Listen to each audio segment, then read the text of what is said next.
Hey, this is Ivory with MunchyGoddess.com, and today I'm going to show you how to make these delicious air fryer hot Italian wraps. For the ingredients, you'll need some sliced ham, hard salami, sliced pepperoni, flour tortillas, mozzarella cheese, Italian dressing, banana peppers, Italian seasoning, and some melted butter. Start by warming your tortillas up in the microwave.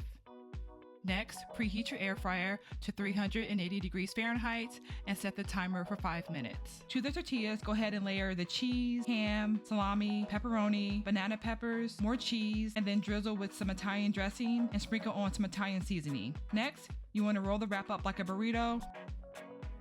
Brush the wraps with some melted butter. Add the wraps to the air fryer and cook for 5 minutes until golden brown. Once the wraps are done, go ahead and remove them from the air fryer, brush with some additional butter, let cool, cut, and then enjoy. Thanks for watching.